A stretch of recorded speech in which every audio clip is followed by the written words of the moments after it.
Good evening! Alright, let's see who's lurking today, who I can yell at, and of course, immediately things are going wrong with that other machine. Fine. This is how it'll have to be. Okay, so hello to Furious and Darius and Kaken. Let's have a look. Kakeknus.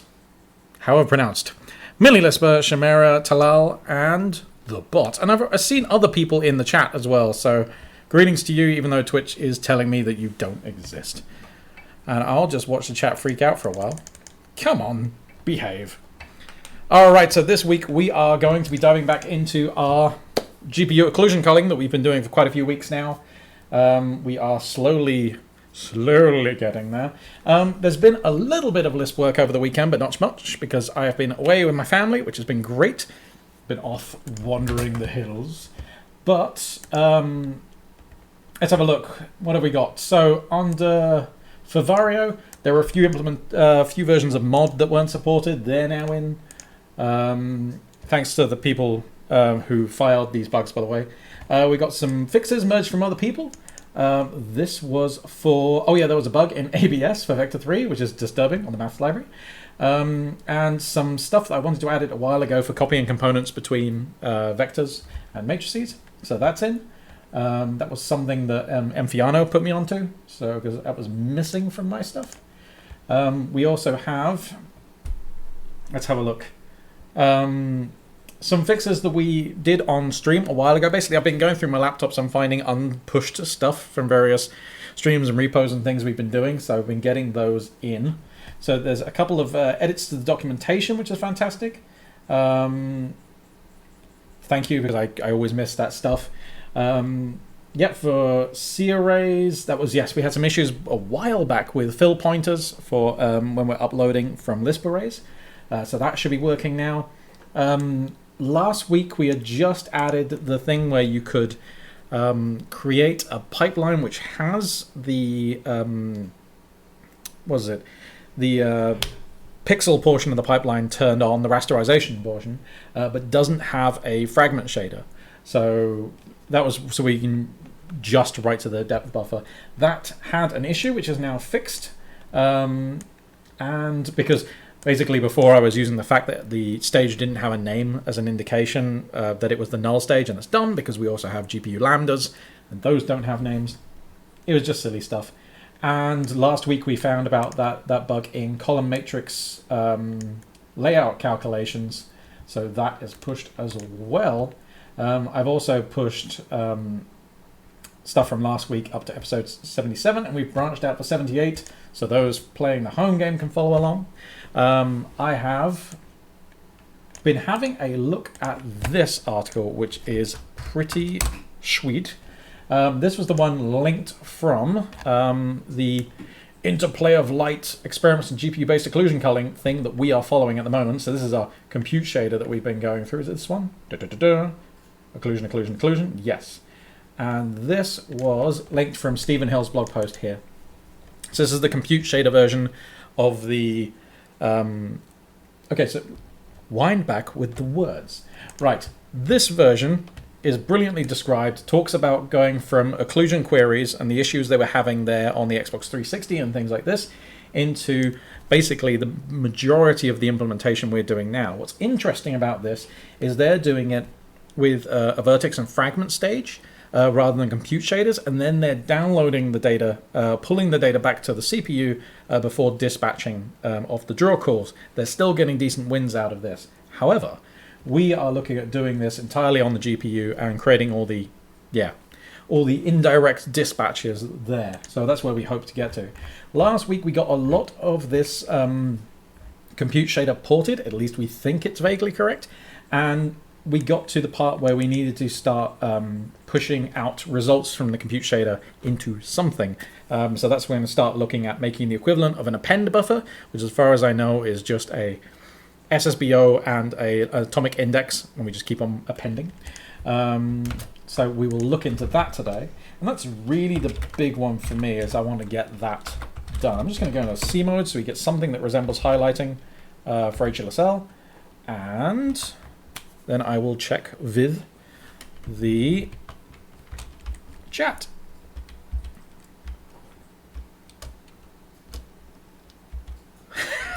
Apparently I'm very loud. Dude, you should know that by now. Come on, sort it out. AB is apparently okay, despite people being deafened. That's really interesting, because I haven't changed anything on this side. Wait a second. Let's just check if this is slightly louder than normal. Because I know I'm loud, but I think you'd all been brain damaged enough by that now. Okay, so it was 100% rather than 98%. Let's put that there. That 2% will make all the difference. No, Ferris is saying, no, it sounds perfect. No, that means you're definitely wrong. Hey, Matian and Ponderpimp. Good to have you here. Oh, but I slammed the table. That is how I normally communicate, is in table slamming. Words are optional at this point. Okay, so where did we get to? Let's try and compile this, because I know it's not going to compile. What have we got down here? This was old experiments we were doing with compute shaders, just when we were getting used to them. This is the big meaty one that we're interested in. Let's just compile this stuff, set up our structs, and now it goes wrong, because we are calling texel fetch down here. But we are calling it with a sampler 2D, a vector 2, and a float. And I'm pretty sure that MIP that we're passing in there should be an int. So let's go and have a look at the documentation, and we can see it's ints all the way down. So that's cool. So yes, we just need to change that. For now, I'm going to be lazy and just do this. I don't think we use MIP anywhere else. Nope, except we really should have a space there. And compile it again, and it's still complaining. Texel fetch is probably going to be needing an IVEC2. I really should have actually read that documentation a little better, rather than just pointing it and going, yes, see, I am correct. Yeah, look, IVEC2s. Full of a took. Right. Now, can we go from... Come on now. Yes, I know. Go away. Can we go from a vector 2 to an IVEC2 just with a conversion constructor? That will be answered by this. I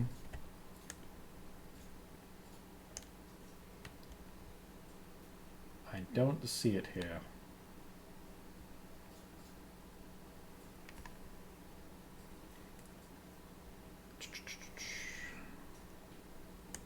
Vectors can be constructed from other vectors or combination of vectors and scalars. The values are filled in right to left. Da, da, da, da. There must be enough values. Doesn't say for that bit. Okay, seen as well, let's just have a look. What happens if we go what is it for this? UVEC2? Doesn't like that. Ah, it's garbage. Why is everything terrible? Why is it covered in parens? What is going on? How can we make it stop? How do we ban this from happening again? I'm just going to add a little function for this, and we'll deal with the actual ramifications later. Defun uv2, taking a v, which is a vec2, and we are going to make a uvec2, which I think... wait a second, we don't need a uvec2, do we? We just need an ivec2. Or do we? Oh, come on, Chris. Already forgetting at an alarming rate. Yeah, ivec2 is fine. Int of x of v, y of v, cool, uv2, fetch.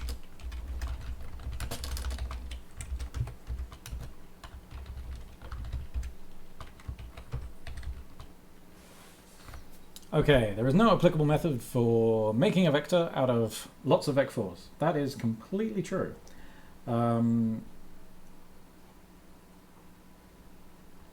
So So we're pulling these depths out. I want to actually have a look at the initial shader again. But it seems we're pulling this out of what I imagine is the input. The input RT has got to be our depth map, hasn't it? Yes, of course it is, because that's what we're reaching into the MIP stuff. We will get there. I'm going to remember what I'm doing soon. Okay, so we made the depth buffer, the occlusion buffer, as it were. We reduced it using max to produce the hierarchical Z chain. Now we're sampling out of it. We've kind of taken the bounding boxes of the various spheres. We've reprojected them. We're picking the MIP level that we want to sample based on that, and now we're actually grabbing the information. Now the only thing that's relevant here is the first component. So let's just go and grab X out of that, and then decide that we hate how this code is laid out and change it again. Okay, so that at least compiles now, which is nice. It's not valid, but it compiles. And so I should be able to just compile this whole buffer unless, nope, it doesn't want to piss me off. That's great.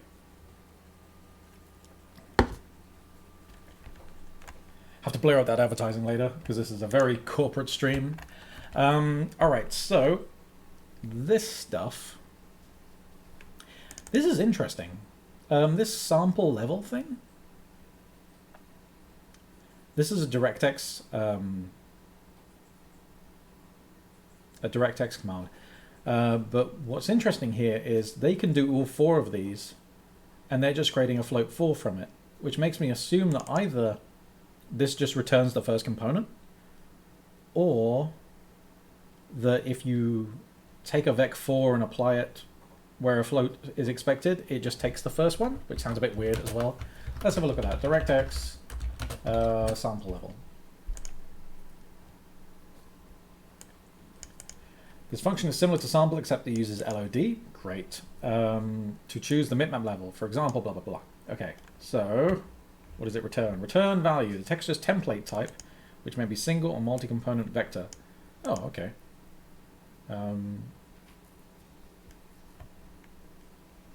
Then I guess it's just based on the... data type? That's interesting. All right, but that's fine. So that's why ours was a little different. We have to grab the first component. Okay, and so this depth, then we're finding the max depth. It's interesting that we pack it into a vec4 just to do this, I guess. And then we find out if RZ is less than or equal to the max depth, and if it is, that means we are probably visible and probably not occluded, and that means we need to render, in which case, to be rendered, we're going to have to write ourselves out to some buffer, and this is where things get exciting, where I want to look at stuff today. So there's a couple of things going on here. We have an interlocked add to instance counts. So let's have a look at instance counts first. This is a read-write buffer, which is an SSBO in GLSL parlance. So I guess we need one of those. Notice how we're only ever using the first index of the first element here. Well, we're not using element 0 even, but never mind. Ignoring that. We're only using one element out of this array. And I'm guessing this is because this is a simplified example. We're only dealing with one kind of object in... I should be putting these links somewhere that you can actually see them. Sorry about this. 1 second. This is the guide that we've been using through the various weeks. And in this, let's see if I can show what they've been doing. Oh no, there's actually... This completely throws... There we go, here we go. In this... they're only rendering one kind of object lots of times. So many instances of this one thing. And so you can see here there's a lot of... you get handfuls of false positives, so things that it thinks should be drawn that don't need to be because they were actually occluded. But that's fine. We don't mind a few extra of those. It's the other way around we can't stand because we don't want things disappearing. things that are behind other stuff are going to get occluded anyway, so that's not a problem. And also we have this Z buffer that we've already created that we can use as an optimization. Anyway, that's getting distracted. Oh, and some good cooking stuff. Nice. Let's restart and pause so it is relevant to our content. Cool. So I'm assuming that this is going to be different indices into this array when we're doing occlusion of many different kinds of objects in this one pass. So we would pass in the object ID, and then we would use that as an index into this. Something like that. Let's go have a look anyway. Let's get some SSBOs in here.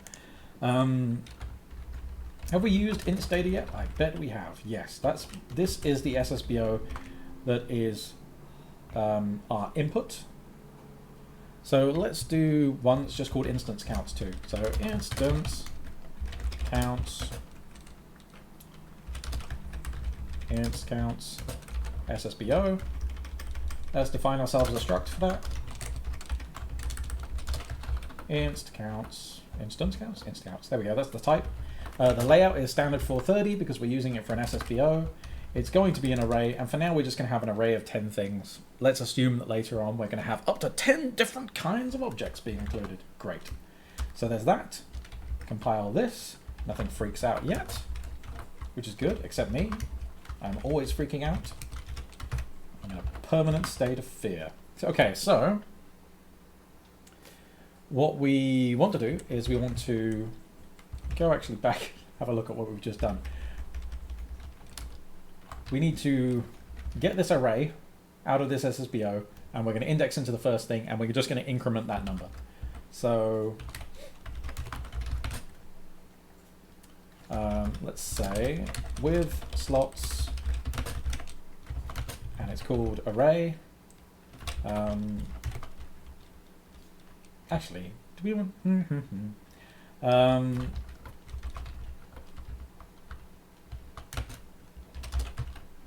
Instance counts. I'm going to give this a new name. Inst array. So count array. There we go. Count array. It's weird balancing between shit that can be readable and also fit on this tiny resolution. Also, if some, I haven't checked the chat in a bit, so I expect the bell has been rung. Ring the bells. So we'll do 0, and we're not actually going to do a setf here. We need to do an atomic increment. So let's look at what atomic functions are available. Atomic. So this is interesting. Let's have a look at these. So we've got atomic add. That would be fine. Do an atomic add 1. But we also have atomic counter stuff. And I want to know what that is, because it almost seems like when you have something like atomic counter blah blah blah, it almost seems like there is an atomic counter type or something like this. So let's have a look. GLSL, atomic counter, whatever. Here we go. An atomic counter is a GLSL variable whose storage comes from a buffer object. Let's make the text a little bigger. It arrived in 4.2. That's interesting. Atomic counters, as the name suggests, can have atomic memory operations performed on them. Can they be thought as very limited form of buffer image variable? Okay.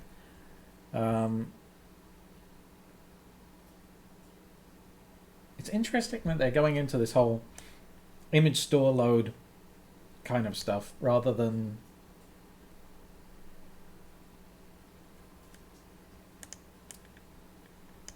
just strange, because when I think of image store load, I'm thinking of textures and stuff like this. And if you have SSBOs, why are you worrying about that? Is it that SSBOs were added in? I thought SSBOs were added in 4.2 as well. Oh no, wait a second, not that. Where's SSBO? Shader storage buffer objects. Were they in 4.3? They were in 4.3. Okay, so this was something you would use before SSBOs landed, in which case storing to, like, load and write to images was around in 4.2, if I remember correctly. We have to look into coherency. I must admit that I had that homework assignment to read up on all the memory coherency stuff for compute. I have not done that. So I will still need to do that at some point.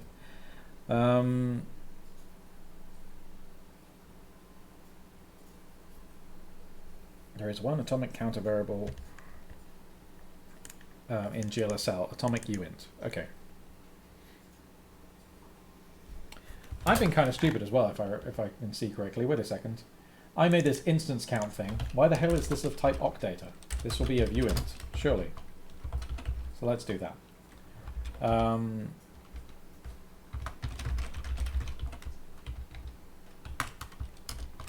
And why did that not just crash? That disturbs me. Oh, right, okay, so... I guess it thinks that the... This is one of the things I'm not entirely happy with the CEPL.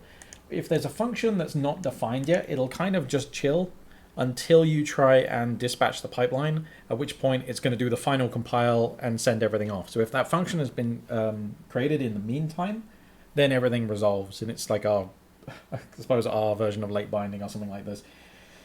But it means in this case we're not getting an error, which is stupid.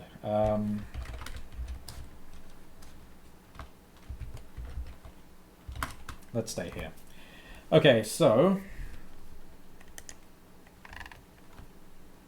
this is full of uints, 10 uints. We're getting that array down here. I think we can just do an atomic add on one of our uints. Yeah. So we can do this with. We've done this test lower down actually. Let's have a look. Atomic add. See down here. We did add 1 to this thing, to this element inside an array. We're going to do that same thing again now. Atomic add aref of the count array, the first element of the count array, and we're going to add 1. So technically that should be working. However, we have other issues. We need to actually start calling, actually using this compute stage. So we need to write ourselves a little pipeline. So we're going to do def pipeline, and this is going to be, what should we call this? Occpass or include pass or something like this? No idea. We'll call it compute. It's called occlusion check.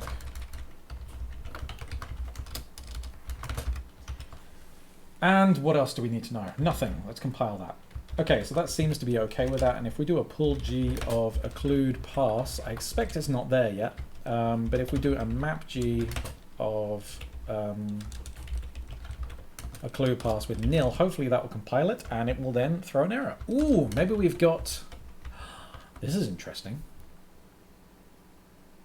We have an error, and we have an interesting error because it's Vario's fault. Bugs, bugs, bugs. Okay, so GL invocation ID is not accessible in this profile. I'm using the latest GLSL, but we are using GL core, so that suggests that this is not available in there. So what do they use? Actually, I remember us reading something about this. We are using the wrong ID here. Let's go find out about it.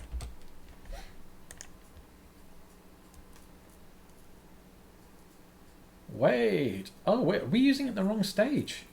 Oh, wait a second. This is invocation ID.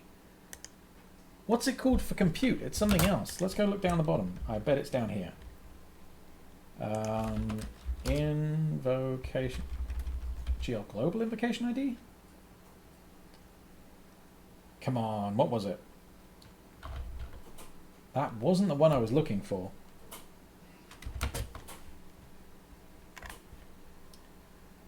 Let's go and have a look at compute stages again, because clearly I've forgotten what I'm doing. Compute.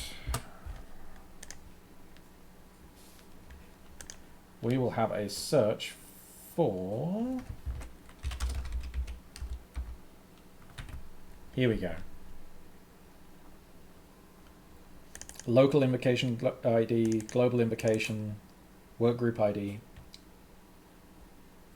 So I think for now, for our silly little test we're going to do, we can get away with workgroup ID. Or maybe we should just use global invocation ID for now. It's not going to hurt. Let's do that. Invocation ID. But also, we should be catching this like in Vario rather than when it tries to push the GLSL. Okay, so we need to file an error on Vario. Let's go to Vario. Whoops, Vario issues. Vario. Okay, so GL invocation ID is not valid in compute. Okay, so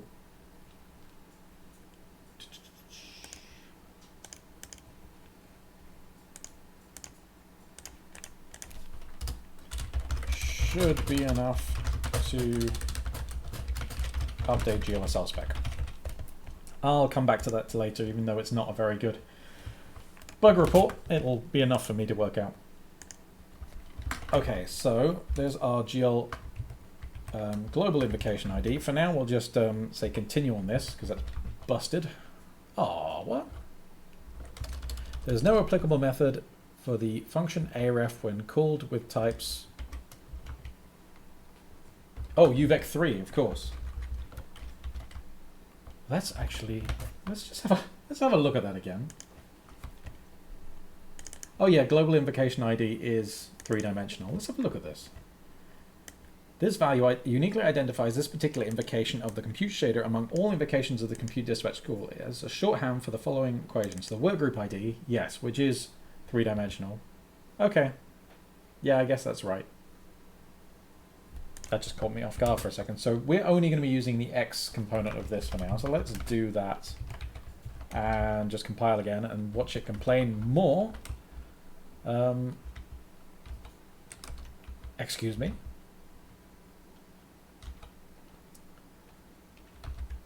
You cannot use aref with a uint. That seems wrong. So there's an array of this many structs, of 1,000 structs. And you're passing in a uint? How very curious. So what were we using here when we did it? We were indexing into... Ah, we were just messing around with this thing here. We weren't indexing into the thing based on the ID, by the look of it.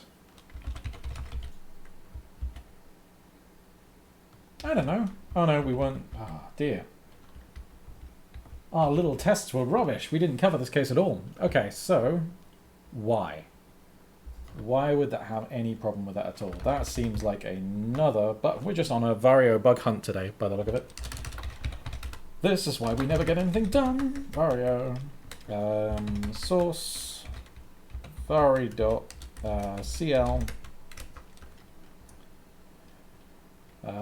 Is it special operator by any chance? Aref? Yes. Ooh, that's a lot of stuff.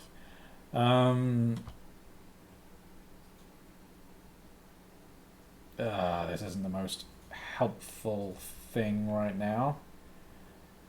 I don't want to start duplicating loads of crap because there's a lot of... Okay. Hold up. Okay, no, this is indexing into matrices. This is the one I'm interested in for now. Ah, it's a sad state of affairs. Right. Let's just do this and see what GLSL thinks of it. Oops. Okay, so that will then compile, and then if we do map over it, then it does upload, and then we can do that pull again, and we can see what GLSL we got.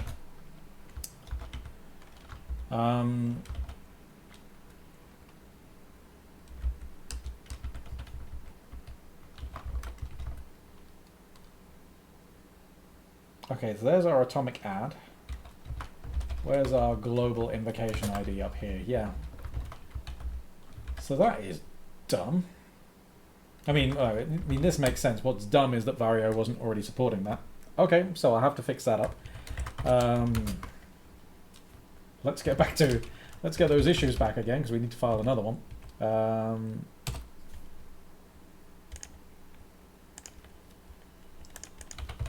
Aref doesn't support Ewing indices.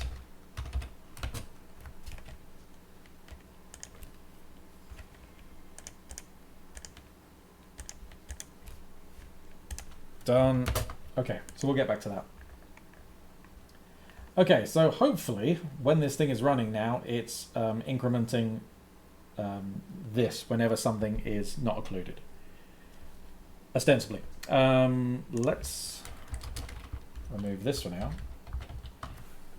How do we want to test this? I suppose we could just start passing up the data we need. We need to start populating this buffer, which we need to work out how to do. We need to reset this buffer each time. What's the quickest way of clearing a buffer in OpenGL? And do we support it in CEPL? That will be another question. Another question is, why am I not drinking more coffee?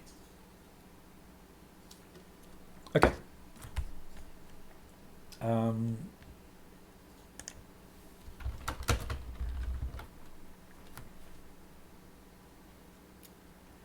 So we are going to need an SSBO. That's where we need to start. So let's go and find a place to shove this. We should also add that compute file to the build. So let's do that as well. Where should we shove it? Oh, around here.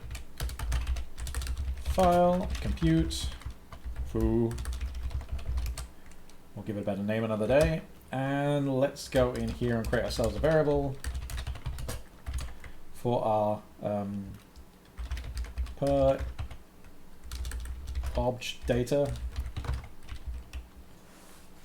So this will be per object occluders, probably. And now we need to know how to make an SSBO. So we do make SSBO, and we turn on hints down the bottom so I can actually get some stuff here. Okay, so data is going to be nil to begin with, and element type is going to be that. Let's see what happens. There we go. Okay, so now we've got an SSBO with one element, which makes sense, which is one of these, and this contains the array of 1,000 things.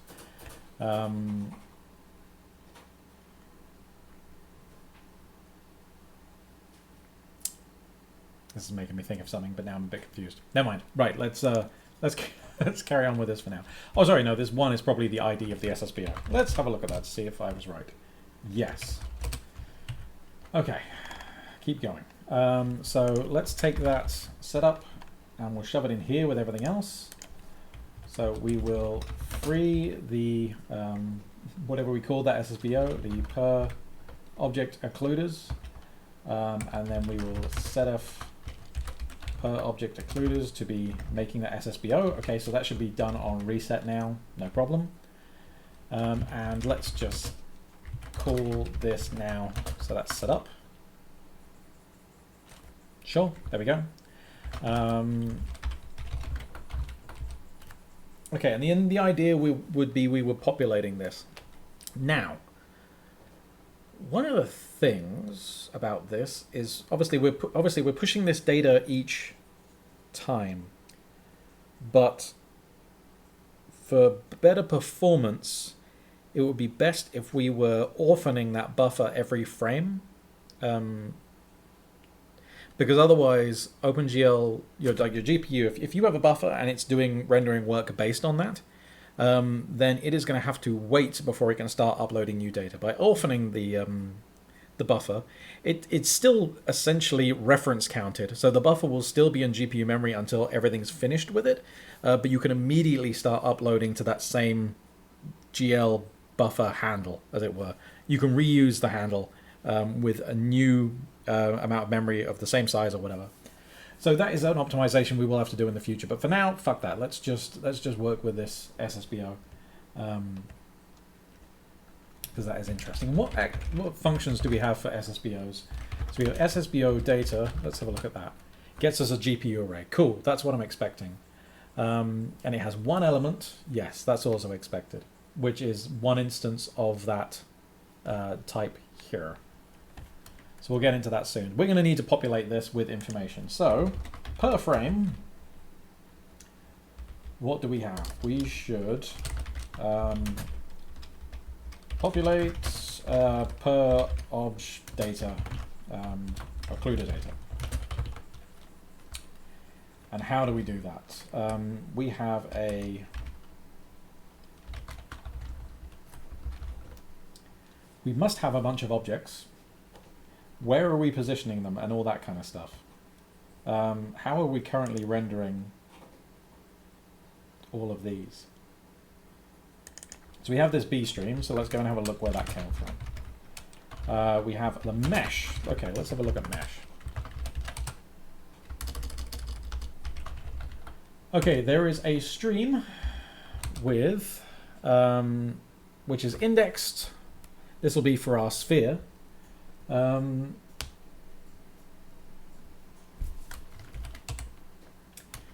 what I'm interested in is does it have any per instance? This is something I need to be able to query more easily, to be honest, because this is a bit blech right now.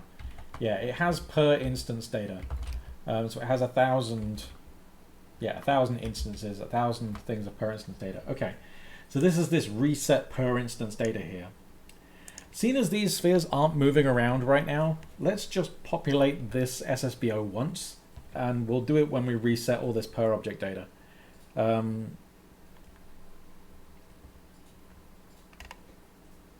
Yeah.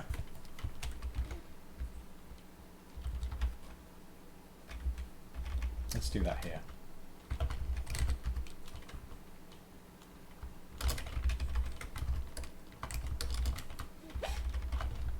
So we got this actually, what does this per instance data actually hold already? This is the type. Oh no, that wasn't the type. Where is it?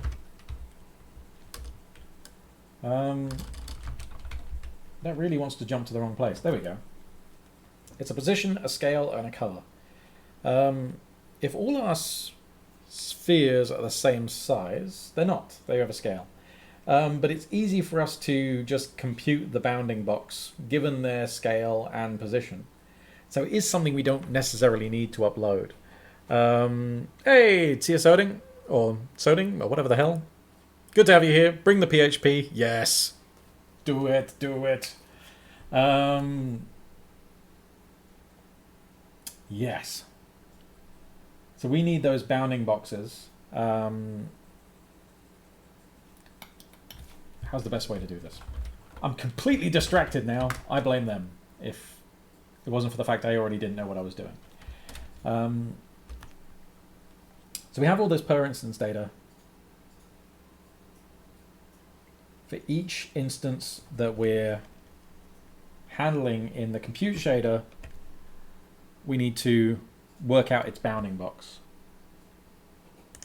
I think that's correct. Let's go back to the compute and try and refamiliarize myself again because I'm already lost. Okay. So yes, this is what it wants. It wants, yeah, it wants this data to be populated. And it needs the bounding box minimum, maximum, and world transform matrix. That's all groovy and stuff. Let's just do that then. I was thinking about just skipping it and generating the bounding box, but it's a better example if we do it properly, so let's do it properly. So per object occluders, that's the thing we're going to be populating. So how do we do that? That is an SSBO, so we're going to do SSBO data. That gets us a GPU array. So let's get a let star going here.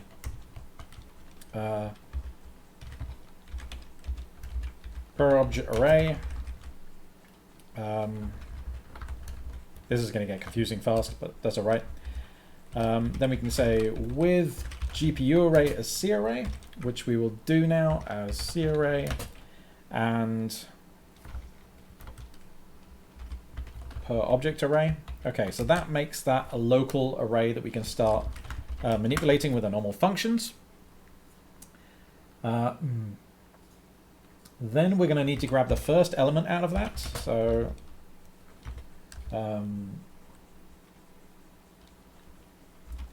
PI array. Oh, that's that peer thing we had from up there. Let's keep doing that. Per instance array is... Come on, Chris. What's the type of this? It's going to be this object occluder data stuff. This occ data here.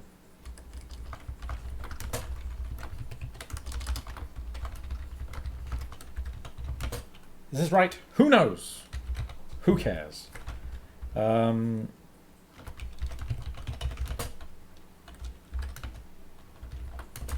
Okay. Let's try and step through this a bit in the REPL, because this is getting silly. Right, we have the per... We have the per object occluders. Yes. The SSBO data is an array of one of these object occ data. We are then grabbing the array out of that. We're making that local. We're grabbing the array out of it. So then we've got this C array. This will then have 1,000 instances of this. And then we're going to populate all this information. Let's try do that.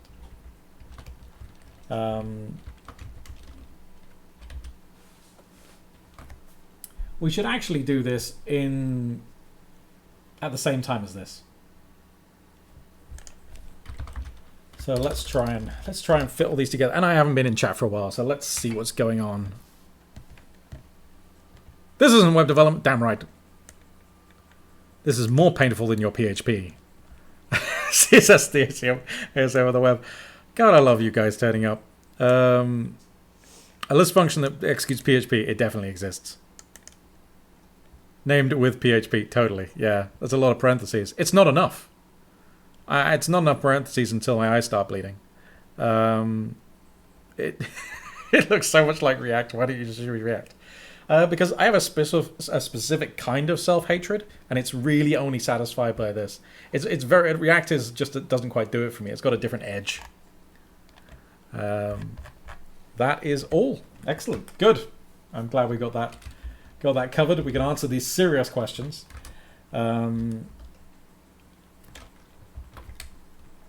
Okay. Occ data, let's just start transplanting all this up here. Oh, it's all so badly named. How the fuck are we going to get anything done? Let's get this up here. Ooh, fiddle-dee-dee. Now, I just thought about something.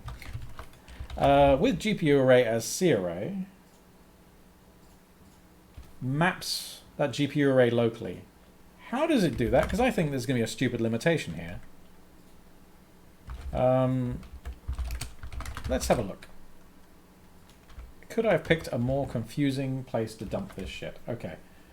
Let's not do that. Let's go down here. Let's just look at this. Okay, so with GPU array as pointer, yes. We've got to have a look with mapped buffer. Here we go.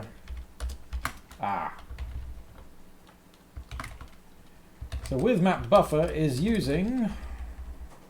Where's the buffer mapping? It's in here somewhere, goddammit. Map buffer, okay. OpenGL map buffer. I think we're about to learn something annoying. Specifies the target buffer object being mapped. The symbolic constant must be of array buffer or element buffer, pixelback buffer or unpack buffer. Which means nesting these is a bit shitty, is what I'm trying to say, I guess. If we try and nest these two here, in the inner scope, we're not going to be able to access the one in the outer scope. That is really nasty, and that's not obvious. I only just remembered it now. That's a bug that we're just going to need to go and fix. So I'm going to bring this back out for a minute, and we're going to have to do this in yet another way, which is really annoying. Don't you just love it?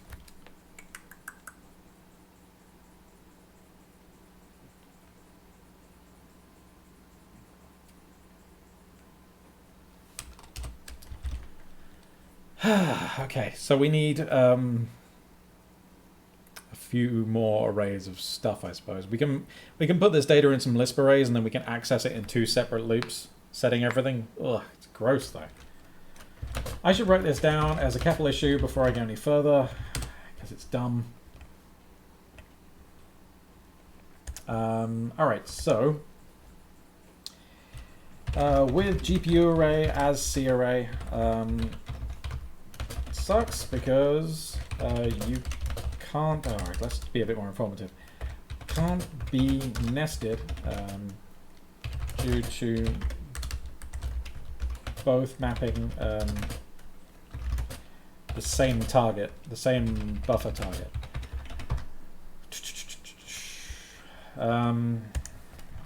This is not clear from the code.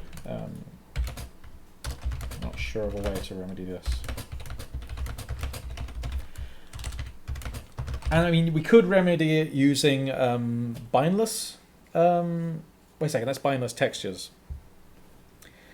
Can you bind buffers in a kind of more permanent way and then just either way, it's a more recent GL feature. It's not something we can do all the way back to GL 3.3. So it's not going to be something we can use in this case. That sucks many of the balls.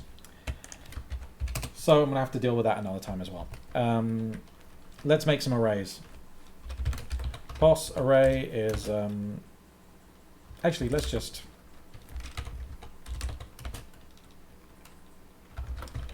temp data is make an array of 1,000 things. Cool, and then we'll just put them in pairs. I'm going to take this loop, I'm going to shove it out here, filled with hatred and vehemency. Right, okay, so below count, which is 1,000. Oh yeah, we got 1,000 there, so count.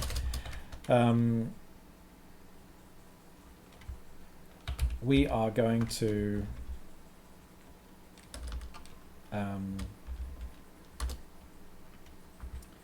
we're going to cons a couple of things together. We're going to get this vector 3 and this scale, and we're going to setf aref of temp data I to that. So that's going to be the data that we want to push to the GPU, and then we're going to have to do this in 2 steps. Okay, so then down here we can go for what is it? Pos and scale across, except I can't spell. Is that across? Who knows? We're on a stream. I forget even the most basic things now.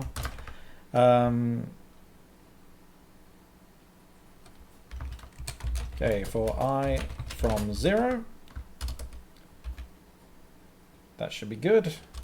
We get the element from the C array, and then we set it to position. We set this to scale. And maybe it'll look a little tidier like this. No, it won't look tidy, it's Lisp.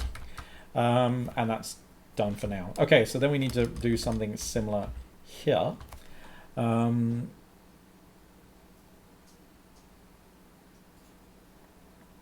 So we want to get our... That's a good point, actually. I just need to look at where this was called.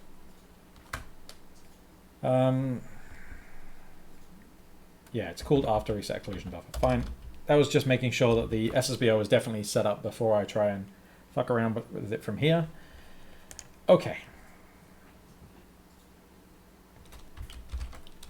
So let's get the SSBO data again from per object occluders. That's going to be a GPU array that's here. Then we're going to bind that to C array, and then we're going to grab the inner array from the first element of that array, which is the struct we're interested in. Okay, now we can go through and start setting some information. So we need to be populating this.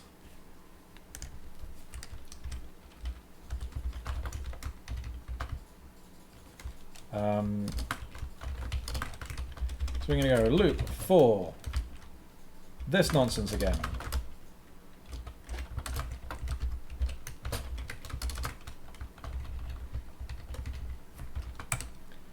Then we want to do some stuff, and what we want to do is populate this. So let's start doing that. So setf awk data bbox min of elem to be something, and max, and the transform. And the transform in this case is probably pretty easy to do. We'll just do an M4 transform because we're not caring about the rotation of these spheres. I thought there was just a way of doing a translation matrix, of course. No, transform. And this takes a simple array of single float. That's interesting. Doesn't care about the length of it. It'll be a vec3 anyway, so that's fine. So that is going to be our position that we're passing in there, and that will do it for our world space transform matrix. And then we need the minimum and maximum of the bounding box. And so it's going to be a unit sphere scaled by scale.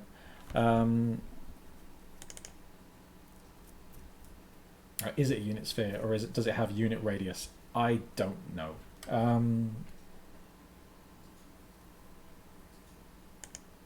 Which way around is that? Anyway. We've not any more PHP comments. Come on, people. Sort yourself out. What time are we at? Okay, so we're not even done with the first hour yet? Really? Okay, fair enough. I mean, I suppose that's good since we've got so much faffing around done. I'm just going to go and grab some different caffeine, and then I'll be right back. Stand by.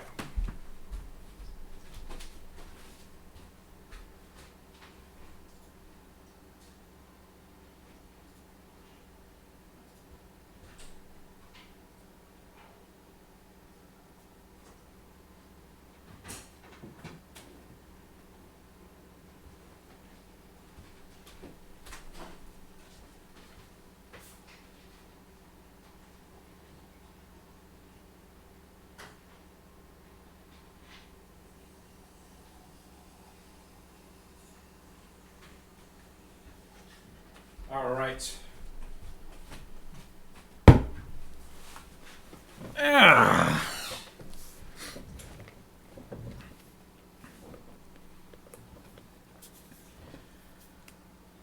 The lurkers are chatting. Excellent. Hello. Yeah, the chair's the only thing that lost weight, but it loses weight rapidly when I leave.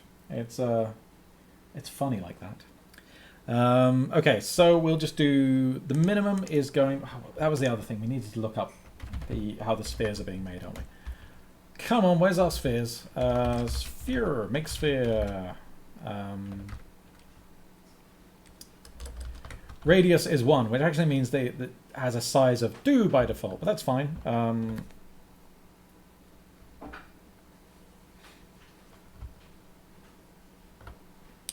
So, where were we? Come on. I can't do all the work here. Min, there we go. So,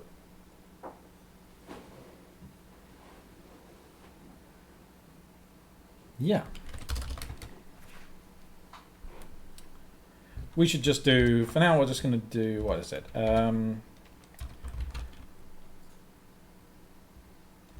Let's make a vector 3, which is minus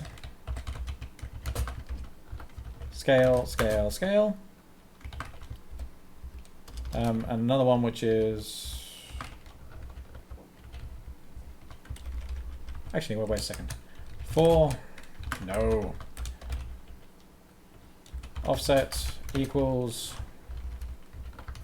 this, which is...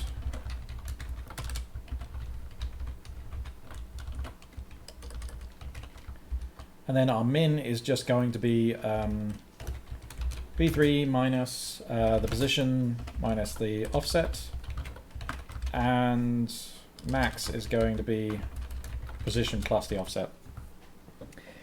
So if the scale is 1, then the radius is 1, which means the bounding box that will contain it is 1 in either direction. So we're just going to minus from the position 1, 1, 1, and its maximum will be plus 1, 1, 1. If the scale changes size, then that will shift accordingly, and that should be fine. But we haven't used this for anything.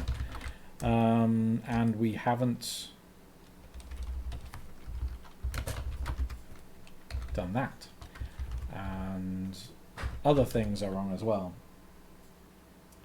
Apparently, we don't have a set... Oh, really? We're going to find out something really annoying about now.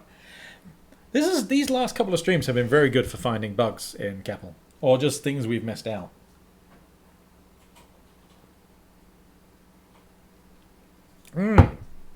No-name brand cola is best no-name brand cola.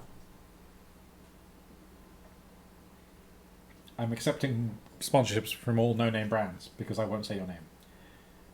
Why are we not able to set the bloody thing?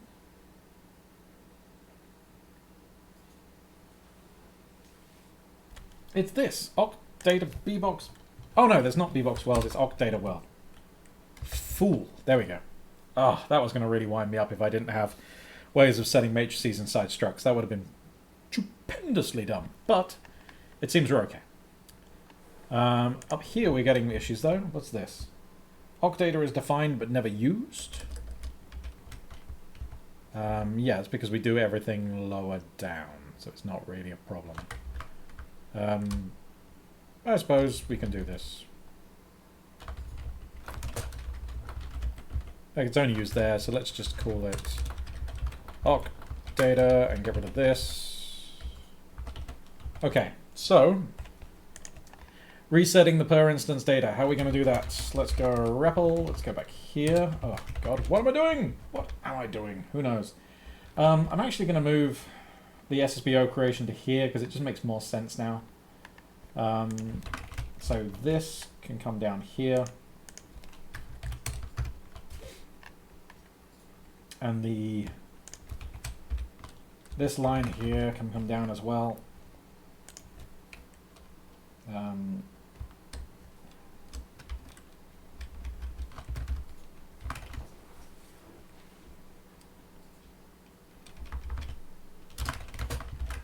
Let's just try that. Okay, so reset parents data. Didn't explode, interestingly enough. So let's see what we got. Let's get our per object occluders. Yes, there is an object with a different ID because a new one's been created. Let's get the data from that SSBO data for per object occluders. It's a GPU array, who knew? And then we can do pull G on that and we should get a bunch of numbers, a whole lot of numbers. So we have a vector 3, which is the minimum, the maximum, and the transform, world transform here.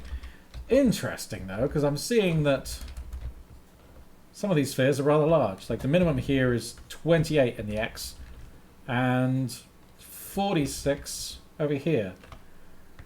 So, I mean, that's just under 20, which means a scale of 10. Is that scale realistic? Given what we've done before, let's have a look. 0.5 random 9. Okay, so 9.5 would be feasible. Let's see if this lines up, because this is the first one. So it should mean that the scale for the first one in this is also quite high. Let's have a look. Well, gee, that. Scale is 9. Yeah, okay. So that's actually in the right range. Okay, I'm fine with that then. Let's assume that worked. For now, we can do more tests on this later when things go wrong and I'm confused.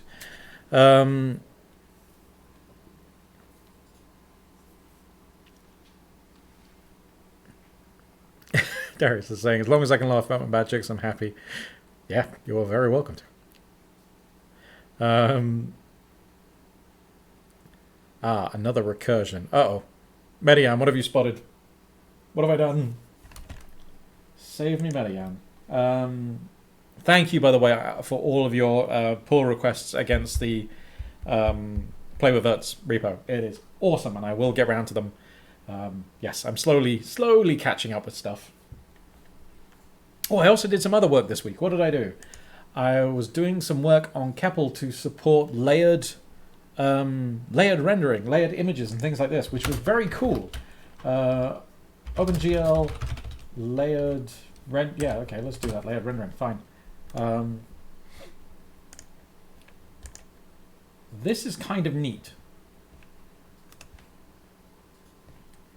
So what you can do from a geometry shader is you can say that not only are you going to render out to a specific attachment, but you're going to render out to a specific layer of an attachment. So this is obviously, what the fuck is a layered attachment? It's the concept of a layered image attached to a single attachment point. And so it's a series of images that are the same resolution. So think of like a cube map, for example, that has 6 images that are the same size. That can be treated as a series or it's a series of layers. Or you can have an array texture where each element of the array texture is considered a layer. That whole thing can be attached as a single attachment point, and then you can address which layer you want to write into, which is, that was, I think it was Azimuth that reported that to me, which was fantastic. Yeah. It was really interesting. So I'm having to update CEPL to be able to support that. And the way we're doing this is to be able to get a, when you're using textref, where you can normally address a single GPU array within inside a texture, we allow you to specify that you want to grab all of the layers from a specific thing. And then you get this layered set. And that layered set can then be used as an attachment on an FBO. And then you can address from the geometry shader what to draw into. That we're still working on that. There's an issue open for it, and it's pretty interesting. But yeah, that was one more thing that somebody mentioned the other day, and it was super cool. So I looked into it, and it was confusing, but it was, yeah, really, really interesting. Okay, so we have populated, what was it? Per object occluders, that's the one. Per object occluders is now populated, hopefully. So if we finally get back to compute, that's this one. This thing is the one that we are now able to pass in. Blort is going to be a function which is we're going to use to test this. So we're going to do mapg. We're going to do a pipeline function, which was, what was the name of that pipeline? Pipeline, there we go, that one. Which is occlude pass. We're going to go up here again, and we're just going to grab these uniforms and look up what we need to do here. Also, I'm going to move these experiments out to their own file, because I want to be able to jump down to the bottom and see what I expect to see. Compute experiments .lisp. Ah, fuck you.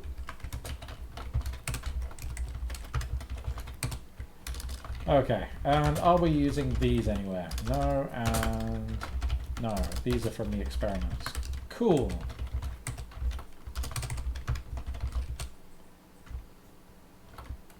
Write some nonsense here. Yes, we will. We already have. We've written a lot of nonsense. Okay, so we are going to need a compute space. That's what we're going to be mapping over. Except it's not called that, is it, Chris? What is it actually called?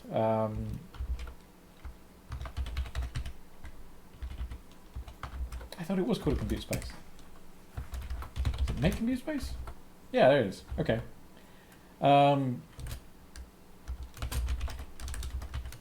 Size X is going to be 1. All the others, I mean, this is the default, so I could have just left it out, but that number we're going to be tweaking soon. For now, we're going to do one invocation of the compute shader. We need to pass up inst data, which is an SSBO, which is our SSBO. So that's per object occluders.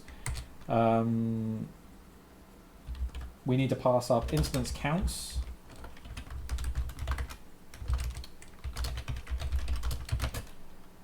Which is unknown right now. We need to pass up the view projection. Come on, that's got to be in there. Which, how do we get that actually? We'll have that in our render, stuff.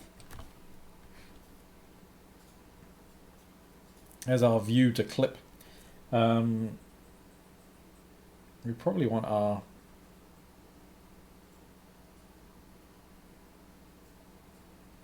I want to multiply these three together to get our full, to get that set up properly. Yeah. But really it's just these two. This is where I make the very simple mistake and get this the wrong way around, isn't it?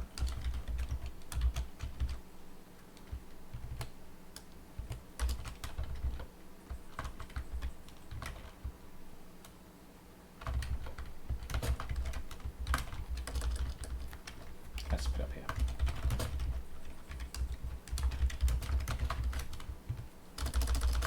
Let's put this there for now, and I'll find out that I've got it around the wrong way later. Max MIP level is going to be the number of MIP levels that are in our thing here, which I think was 10, but we can actually query that. So let's bring up... Oh my god, there's so many bits to this.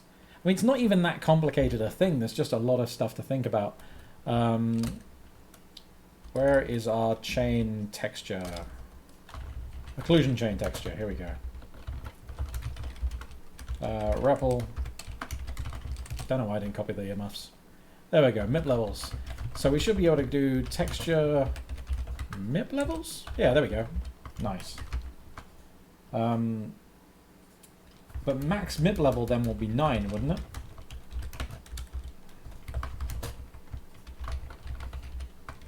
MIPs.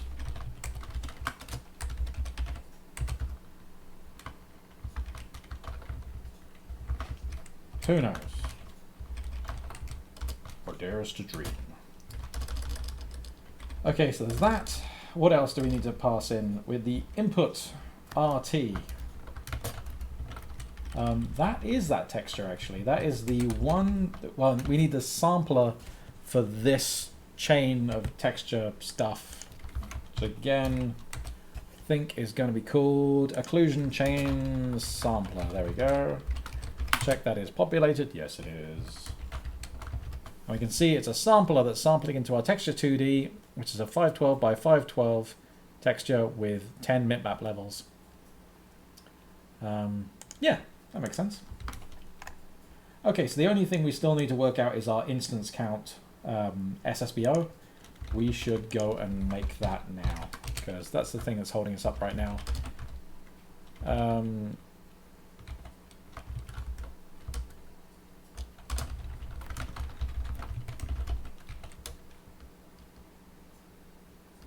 Let's put it down with our per instance data stuff.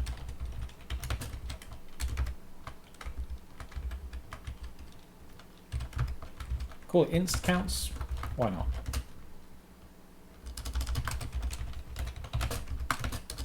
If you're confused, don't worry, so am I.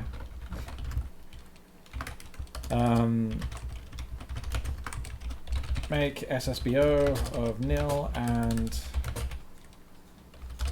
inst counts. Okay, we've made the SSBO where we're going to write the inst counts data.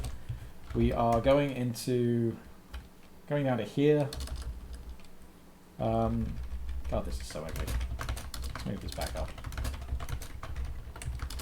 There we are. It's not much better, but it's a little better.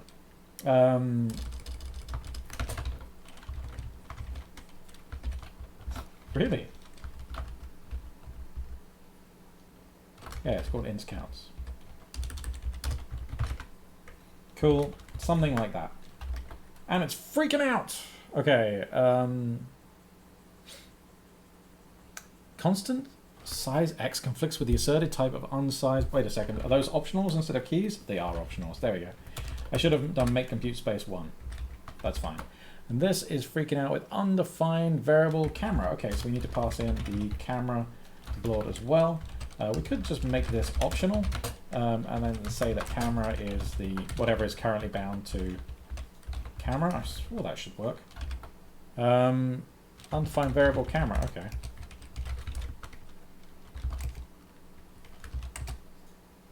So it is.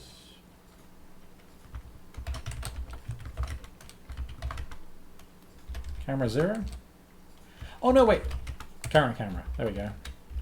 Actually, where is, let's look at base here and the per loop stuff. Yeah, we just use current camera. That'll work. It's not a big deal. Okay. So we're really hoping just that when we call this, it doesn't just outright crash. I just want to start getting a single call working, right? So nil. Nothing exciting happened, but also nothing crashed. So the compute shader is all right with our atomic add in there. And that's fine. So what would be nice to do now is to prove that we actually are updating that SSBO. The way we can do that is if we what we should be able to do actually is go, so we can do make GPU fence. Yeah, let's call that make GPU fence, and then wait on GPU fence like this, and then we can do pull G on instance counts, and we want, basically we just want to see that the first thing in there is incrementing by some amount. Now, is that actually going to work? Probably not. Probably not, but fuck it, let's just see what happens.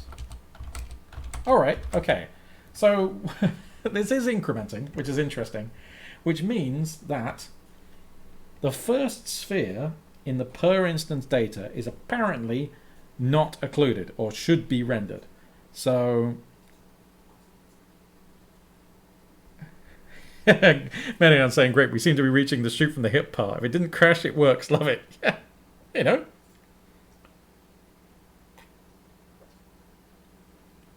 Hey, Sin Commander. Nice platelet renderer there. Thank you. That is exactly not what it is. But I'm glad it looks like a successful one. Okay, so apparently, I mean, this code here is getting called. We are dispatching. We are getting something there. Debugging this is going to be very interesting. I wonder how that's best done. We are going to have to break out render doc again and really dig into this stuff. But so far, this is quite interesting.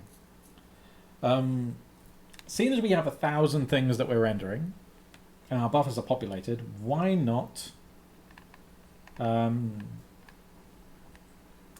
dispatch this with a work group with a compute space of 1,000, right? So let's, instead of 1 here, we can do 1,000, right? And then 6 goes up to 1,006. Well, that's not great, because what that's saying to us is all 1,000 of them need to draw and nothing was occluded. Not entirely good.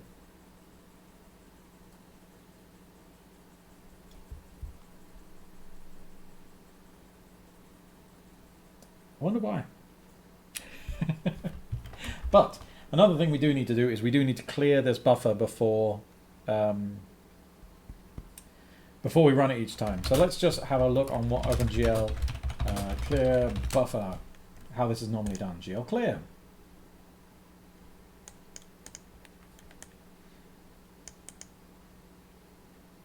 Okay, but this is GL clear, which is used to clear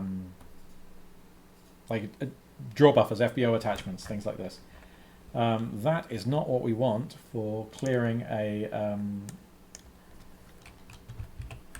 PBO. Is it PBO? No, VBO. Something like that.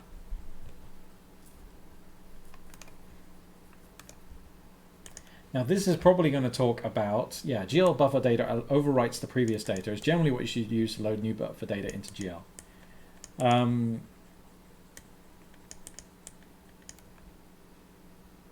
Yeah, so really is it just bind, do we just buffer data over the top of it? I mean, that can work. It would orphan the original as well, which isn't a bad thing. That's kind of interesting. Oops. invalidating, so here we go. Clearing it isn't too useful, invalidating the buffer is. That's the orphaning thing I was talking about.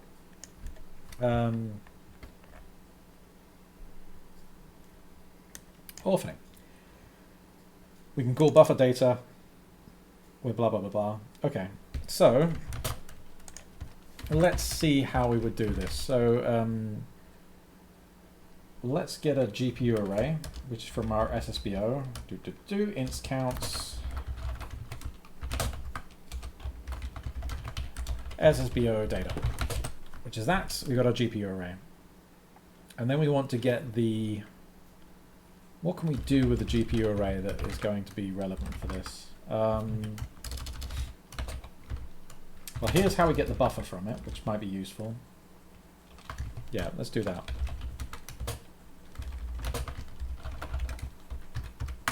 So that's the GPU buffer. Ah, well, nothing seems to be useful, seems to be exposed there. I know there's some stuff in there, though. Let's go have a dig. The works, CEPL, core, GPU buffers. Ah, dear me. GPU buffers. Reallocate buffer.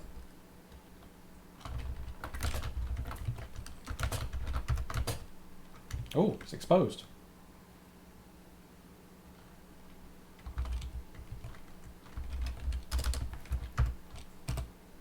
Boom, done. The problem is, it doesn't guarantee what the initial contents are, surely. I don't think that's defined. How do you set up the initial state of... I suppose actually, what we do is we do buffer subdata. Is we just let's get inst counts. We do this. That's interesting. Oh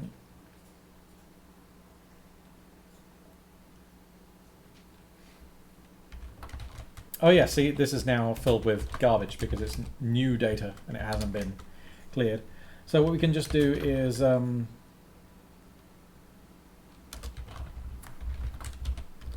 push G. 1, 2, 3, 4, 5, 6, 7, 8, 9, 10. There we go. I mean, that's going to be the easiest way, isn't it? We won't worry about orphaning right now. I suppose we could actually. I mean, it's not.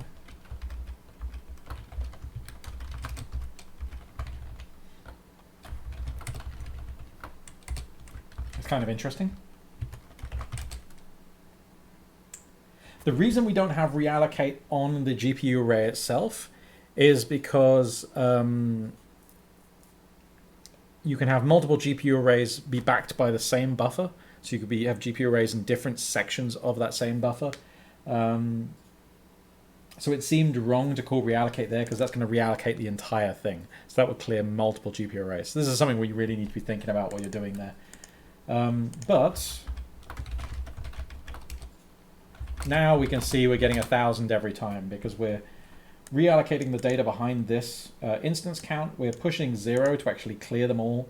This can be done immediately because nothing else has used this buffer yet. We then call the occluder pass. We do 1,000 times, so we should be getting 1,000 invocations of in here, in which point we're looking up into this per instance data here for each of the 1,000 things and doing all this stuff, and then all of them for some reason beat the max depth, and therefore we're getting 1,000 increments here, which is disturbing, but all right.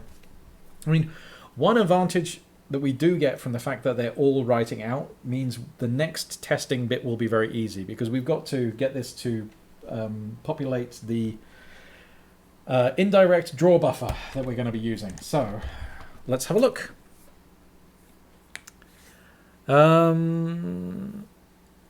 Trash Talk is saying, how's it supposed to look like? It's I mean, this is what it's supposed to look like right now, as in this is the occlusion buffer, and that's what I was rendering. The spheres themselves, that's a good question. What do they look like? Time for a distraction. What are we at? 20 past. Cool. You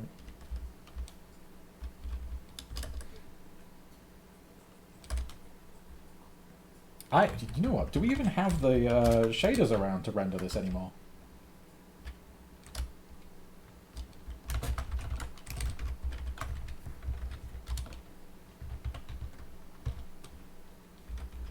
No, let's not fart out graphics. Let's just do what do I call it? I don't know. Just fart out the stuff. Fart pipeline. There we go. Old frag stage, taking in the stuff from here, and that's fine. It takes a vec3 and a vec3 and a vec2, and that's fine.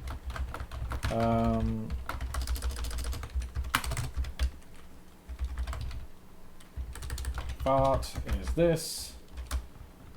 We take this. This is the part of the fart pipeline. What is it not like? Sampler. Oh.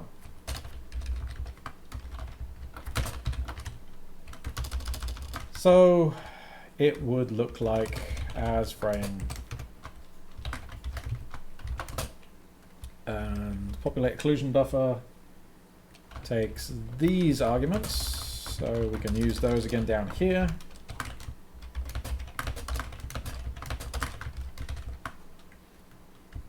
Variable B stream is unbound. How dare you? Okay, so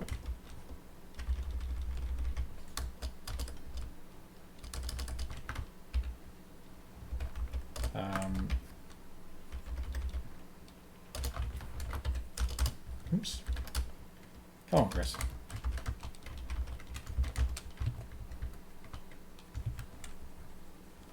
Continue should be 3.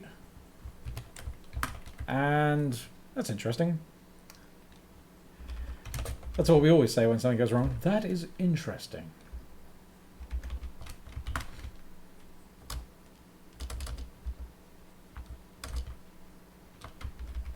Do we actually need as frame around here?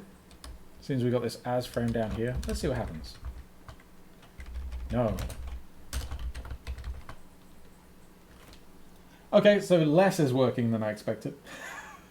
I thought we were just going to be able to show the actual things like sitting there being textured and all that crap, but apparently not.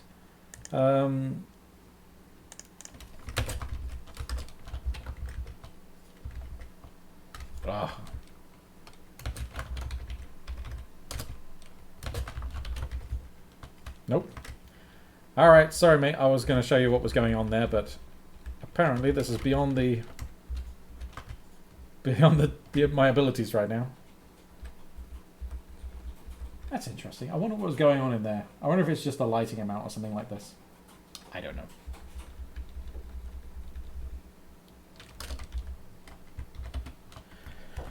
Cool. Alright, yeah, I need to recompile so I can actually see what's going on. That's not what I asked you to do. Go on. Save. Bring back that. Yes, good. So we're back to something rendering again. We're just rendering the occlusion buffer. I wonder... I really don't need to be getting into why this isn't working right now. Because it's got some ambient light information there, so it should have been... It should have been fine. I don't know why. But we'll deal with that at another point.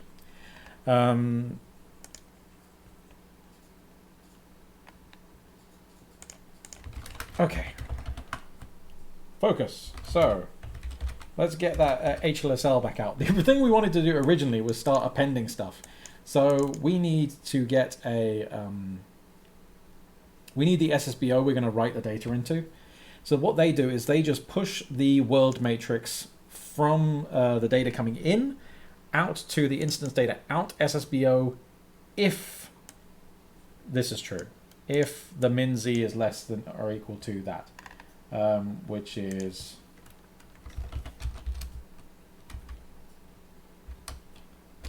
what we have here. If min z is less than equal to max depth, then we are going to do stuff. We increment, we do this bit already, but now we need to do this. Instance data in thread id.x. Okay, so we've already got that information, surely. That's when we pull out the data up here. Where is it? Yeah, this. Data is from inst data, which is this one, which is object oc data, which is this, which has the world matrix. Cool. So we are going to take. Oh yeah, we've already unpacked it. Look, data's here, and we get world. World is the thing we want to push if everything is correct. So that's the one. And the thing we're writing it out to is, have we actually provided that yet? Output is going to be an SSBO, and it's going to have some type. I'm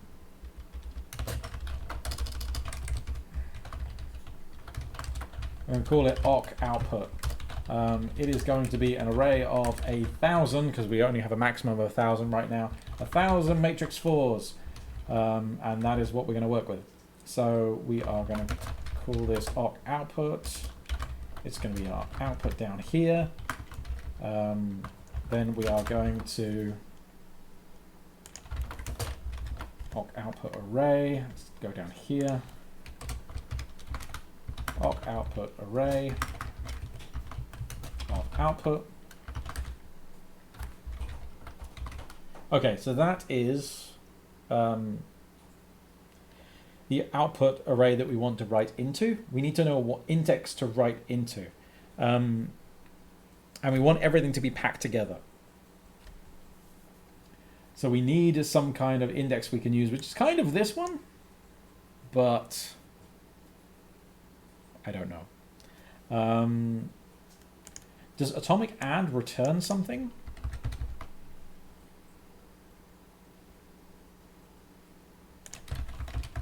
Returns the original contents of mem before the addition occurred. So if it was 0 and then we increment it to 1, that means we reserved spot 0. So we should be able to write there. Does that work? Let's see. Let I be this. And then we are going to setf aref I to this. Boom.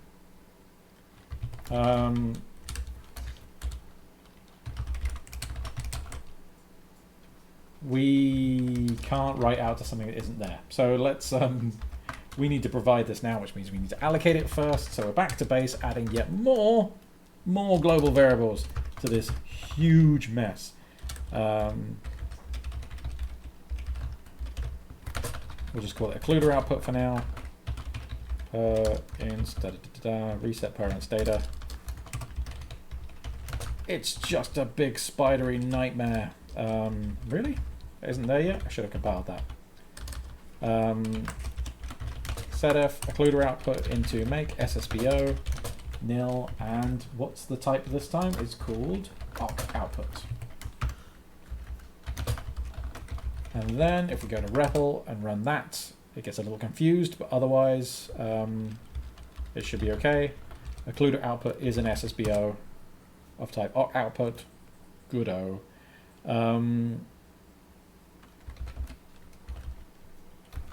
Okay, so now we can run blort and we get 1,000 things. Hopefully then we should be getting 1,000 world matrices being written into awk output. So let's have a look at that. Occluder output, hooray. And let's just pull G that. Okay, so we're getting no. As we can see, we've got a lot of matrices here, but almost all of them are empty. Some of them are sets. Could that be garbage? It could be. It definitely looks like garbage. Why is that? It's a kind of interesting scene. We know that when we run it, we have 1,000 things have passed this test. Because that's what this atomic add is doing. I mean, if we just set this to 0, we can see this 1,000 is definitely a 0 and... Whoops.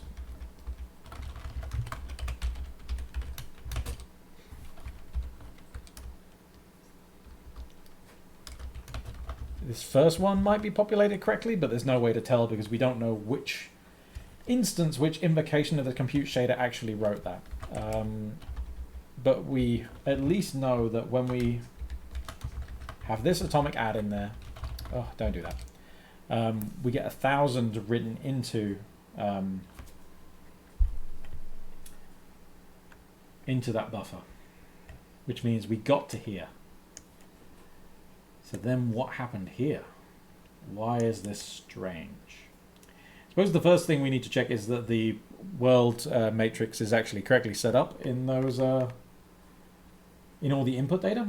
So let's have a look again at what we pass in. So per object occluders.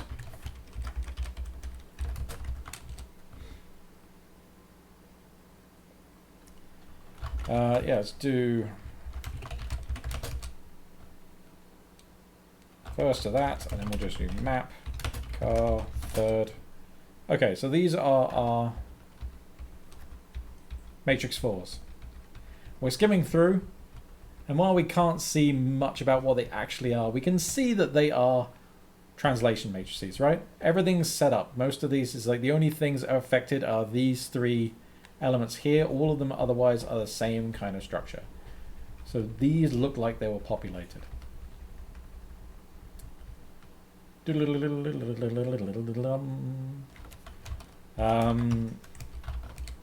Yeah. But that's not what we're seeing when we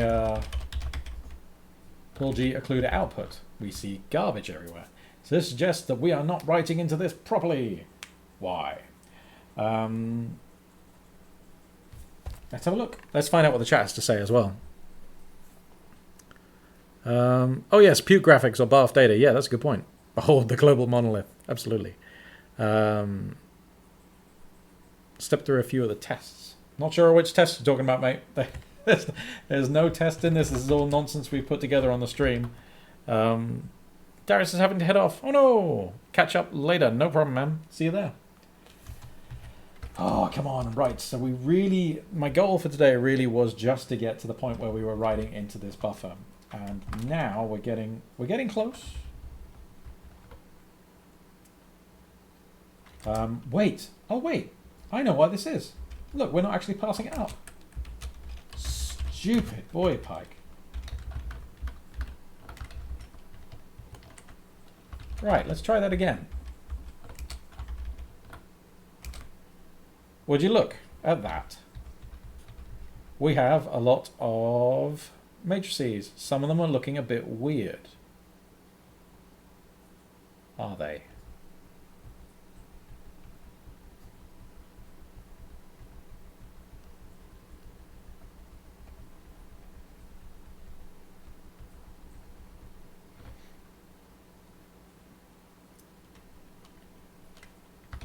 I was just looking at these ones that seem to have data very early in them, like this. Now, is this me reading this incorrectly, or is that a bit strange?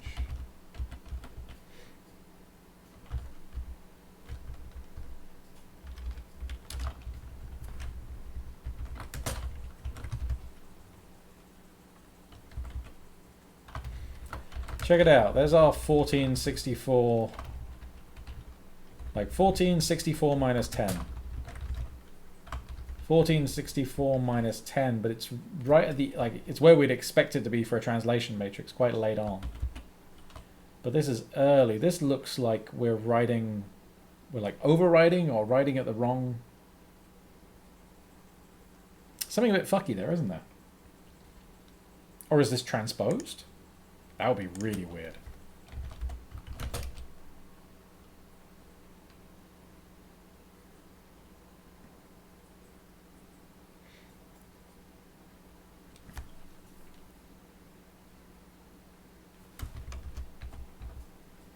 No, definitely not transposed.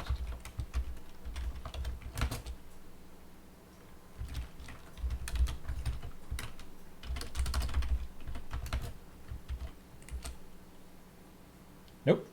So it seems like we're writing into this, but it seems almost like we've got a layout issue. That's interesting. Okay, so let's just dump all of this. Can populate output.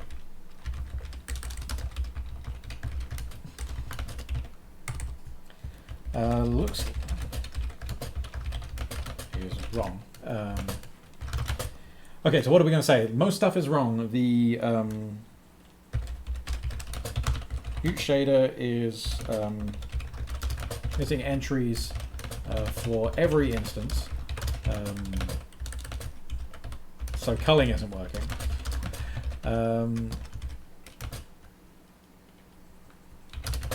And the map4s written into the output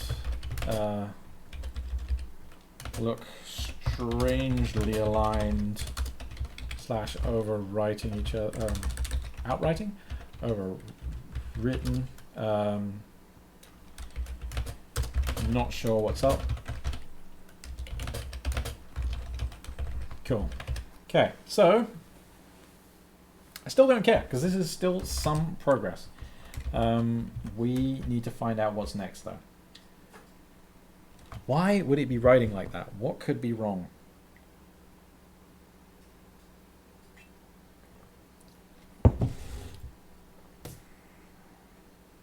Well, let's pull the GLSL and have a look actually. Pull G, what's this called again? Occlude pass.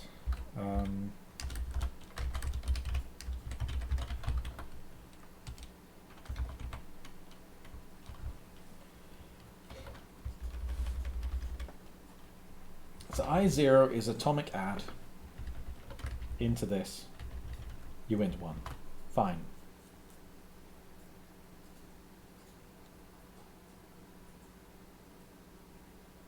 And even if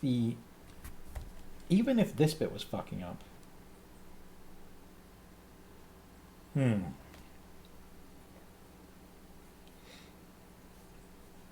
This is going to be... We need to look into how atomics work across work groups and things like this, because there's something I don't understand here. I mean, if bunches of them were getting the same index, so then we're data racing on certain entries, I could kind of understand some of it. I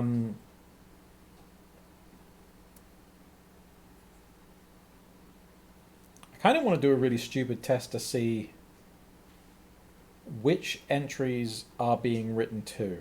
Like, is it all of them? If all of them are being written to, then that means each invocation is getting a separate element of the array to write into. And if that's the case, then it's something about how we're writing this data in that's fucked up. I think. I mean, this is all kind of supposition at this point. So basically, if we set them all to the identity matrix, or just 1, 1, 1, 1, 1, 1 all the way across.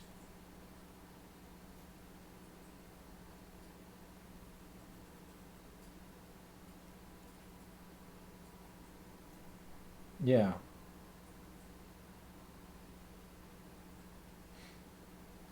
Let's have a look. This is what we get for learning everything on stream. It's all weird. Okay, so instead of world, can we just do, what does map41 do? Does that work? Yeah, it does. Okay.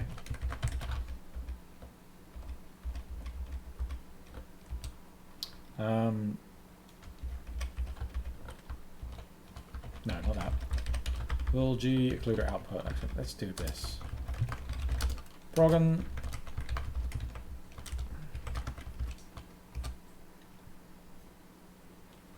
Okay.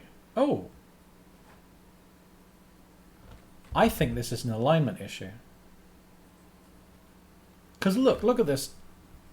There's something a bit fucky going on here. Or this is a data layout or something.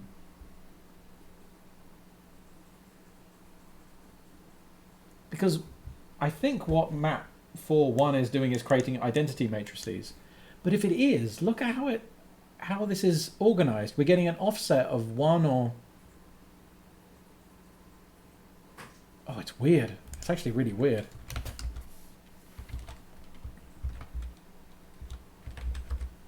There's all our ones. Look at how they're striped.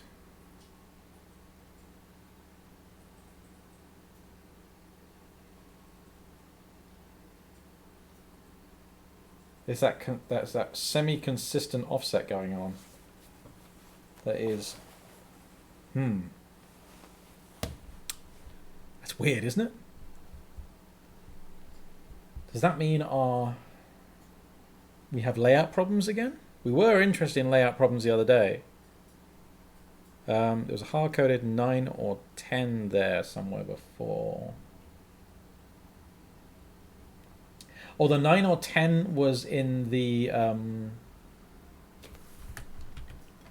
that was in the MIP level. There was either in the MIP level stuff or the number of elements in the instance counts. But I don't think there was anything here.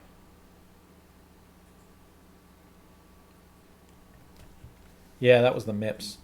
There was also a double 1 at some point. Oh yes, that is strange, isn't it? That bit I can't quite account for. That's when it starts feeling like we've got completely different alignments, like different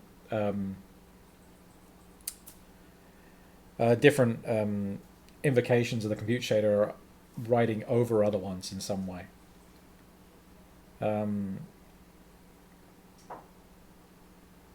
But they were all meant to be writing the same thing. So if they were writing to the same element by index, then they should just be overwriting each other the end, right? How is this happening?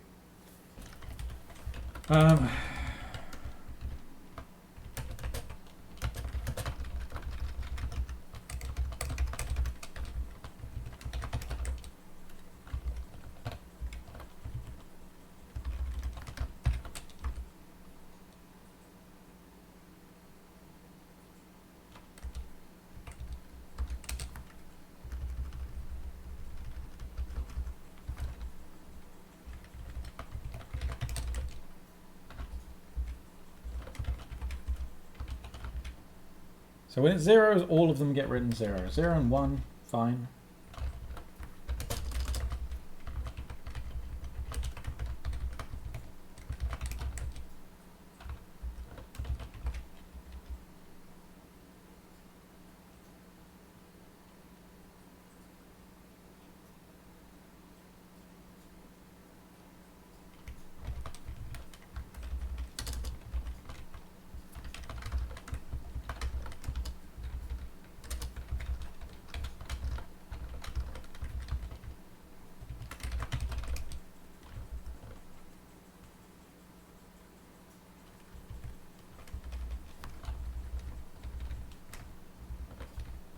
Actually, let's set this back to this pattern.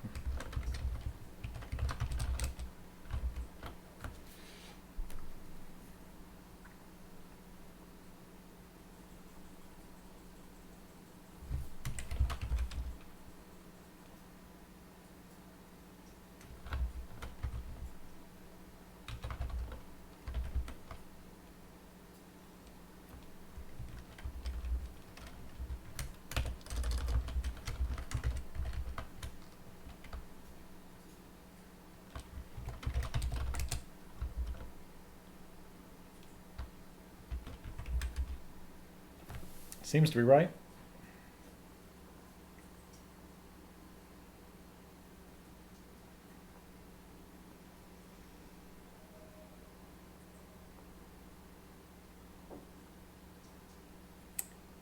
Interesting.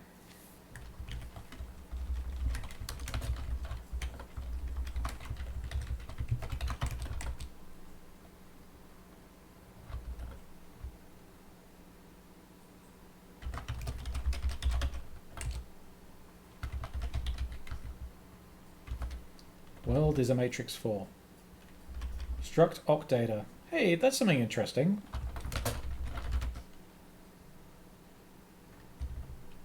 Struct occ data isn't marked as standard 430. Does it need to be? It's a bit weird, isn't it?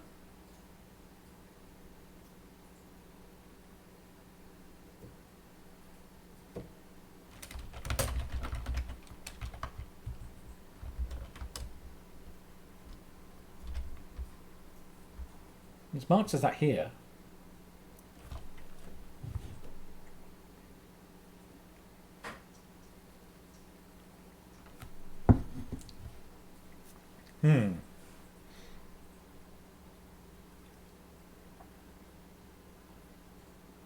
That is interesting.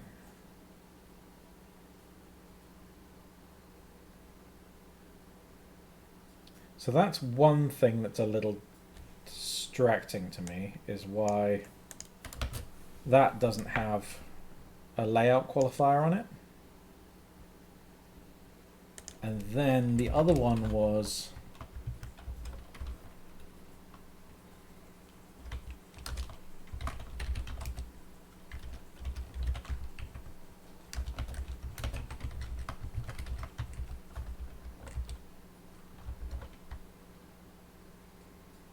why were different ones of these getting different results, given they're all meant to be writing in the same thing?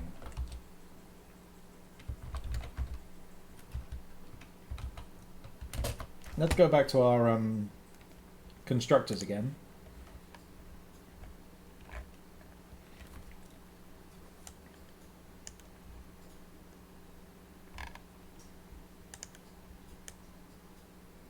If matrix is constructed with a single scalar value, then that value is used to initialize all values across the diagonal of the matrix. The rest are given zeros, right? So this is a 4x4 identity matrix, right? Perfect, no problems there. Why is that not the case here?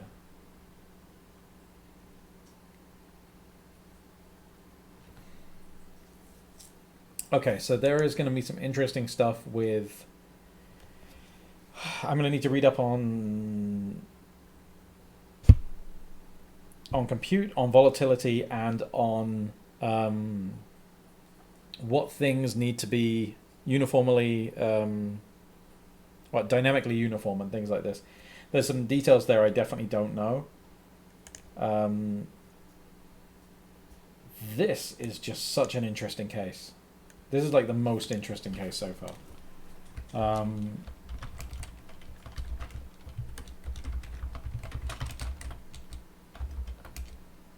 Right, see that's as expected. And this is not. What? So, what I do want to know though is layouts of data in GLSL. In my mind, if you have a struct like this that's laid out, that is defined, and then we're saying down here, oh right, we're going to have an array of 1,000 of those, but this whole thing is declared standard 430, then shouldn't this be standard 430 as well? Shouldn't the layout of this be like that?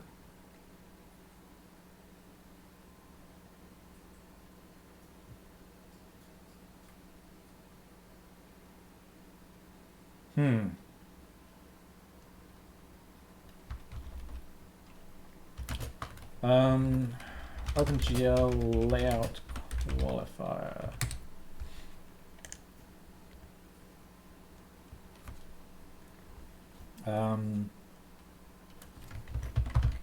Standard 430 and stuff like that.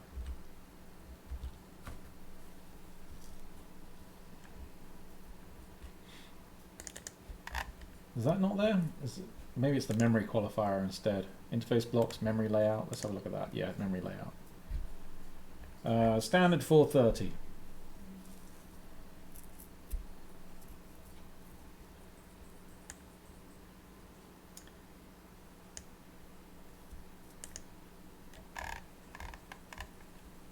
specific size of basic types used by members of buffer-backed blocks is defined by OpenGL. However, implementations are allowed some latitude when assigning padding between members. Yes, okay. And that's, so there are memory layouts to deal with this.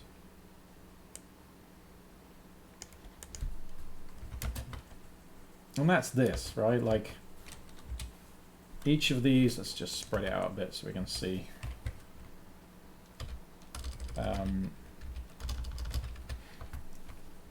Each of these blocks, these are SSBO-backed or buffer-backed blocks, have the standard 430 layout. There's nothing dramatic here.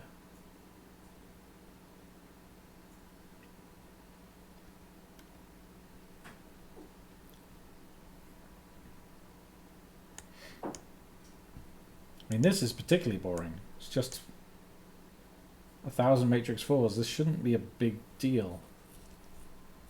Like, there's nothing on the... Okay, so... there is another place that we could be getting issues, right? What if it's not the compute shader that's got any issues at all? What if it's our code pulling it back, right? Because what we actually do is we do this. And we say, oh, there's a problem because we pulled this data. And we've got this nice big list of stuff. This could be the bit that's wrong. What if that's wrong? What if that's wrong? What would that mean?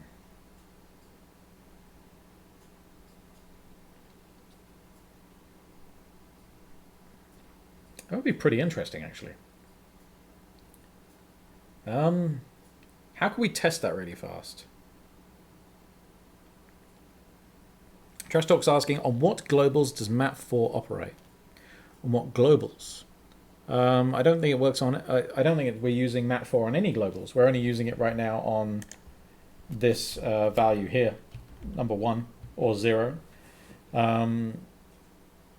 Yeah, I wonder if actually this is working fine and it's our pulling of this data that's fucked up. That's potentially very interesting. I mean, your debugging tool isn't so great. It means your debugging tool isn't so great. Yes, I am not sure if what you're saying is now is related to that map4 operate thing that you were saying, or my comment about this could be broken. Yeah, I mean, yeah, if this is broken, that's not great, and that's entirely my fault. But we could check this out. I wasn't being buzzed on my phone. I will mute that just for now. No, airplane mode. There we go.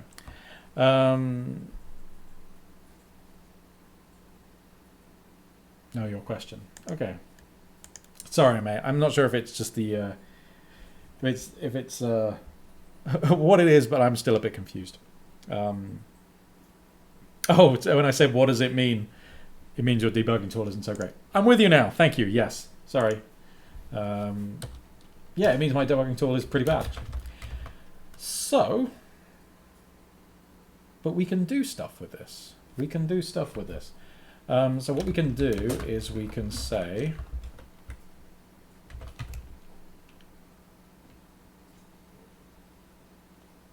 more and more I think about it, the more I think that's actually a very real possibility, is that because the code that handles pulling from these structs is one thing, but this, oh no, it is, it's infuriating.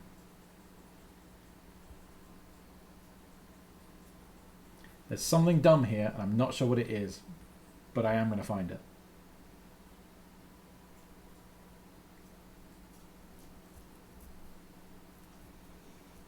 Yeah, what if there was some incorrect layout information? How would that manifest?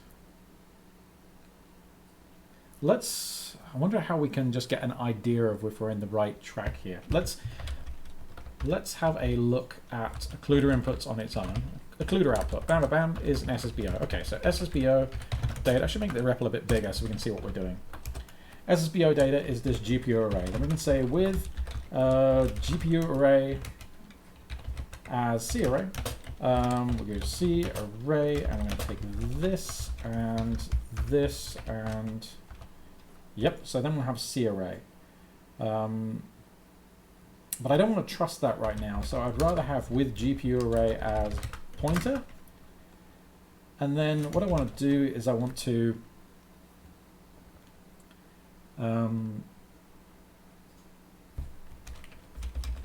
loop for I below 100. What the fuck was that? Collect CFFI mem_ref. We'll take the pointer. Let's just call this PTR. Pointer of float and I, right? Here's a bunch of floats.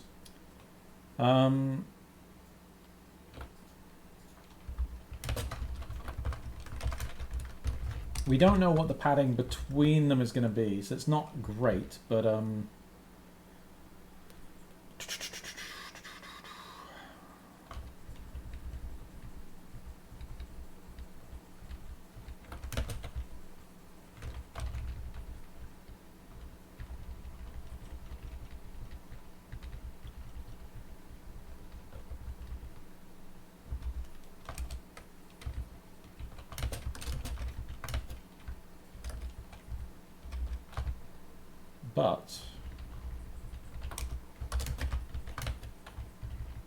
you know what?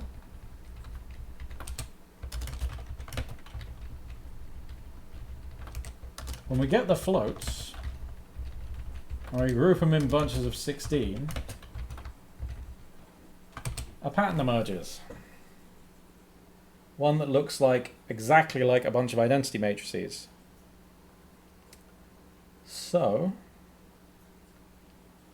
there is something screwy with our pull G code to do with mat4s, with 4x4 matrices, and that is quite plausible because until the other week that hadn't been actually tested at all. So this is actually quite, I mean, this is quite good in the way that we found a bug, and it looks like our compute shader is writing out the it's writing out matrices correctly. Right, so this is I'm actually alright with this. Finding bugs is quite alright in my book. Okay, so let's do this. Let's comment out this. Let's bring back in world. Let's do none of that. Progon. Let's do that. Don't care about that result. Do care about this.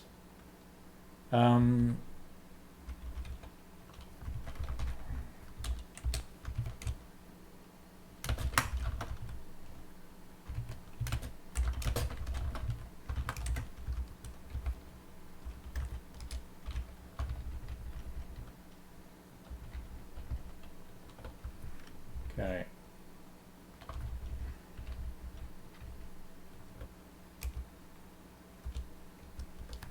Yeah, we can start seeing.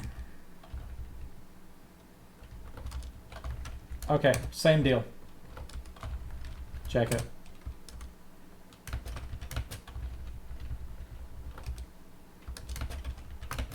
Oh, have I moved that down at the wrong point? I think I have.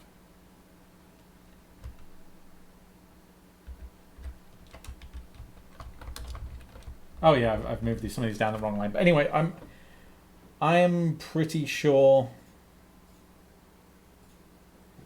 that this data is being written correctly, and it's, yeah, this one is from here. Yeah, it's the pull code that's doing it. I'm now pretty convinced about that. Yeah, this stuff is laid out correctly. Okay, that's no problem. I can get that fixed. That looks pretty good. Yeah, I agree. This looks like exactly like I wanted to see, which means our compute shader, even though it's not doing the culling properly, is writing out the data properly, and our atomic add seems to be working. So I'm not going to worry too much about diving into that other stuff immediately. But what I will have to dive into is why this is broken. And that is okay, because we are at the end of a stream. So I will do that. I will get all this stuff. I will get that fixed. I'm sorry we didn't cover as much in this episode as I wanted to. I mean, I suppose I did say I wanted to get these writing into buffer bits working. So we do have that. Let's just write up. Okay, what I'm going to do is I'm going to write up this bug very quickly. And in that meantime, if anyone's got any questions or comments or anything like that, please dump it in the chat thing. And yeah, then we'll call it a night. I am so glad we found this. We just need to write. This is going to be easy, actually, because all we have to do is write some tests, fix the bugs. Like that. This stuff is not going to be a big problem. So pool G of SSBOs containing arrays of map4 is not working.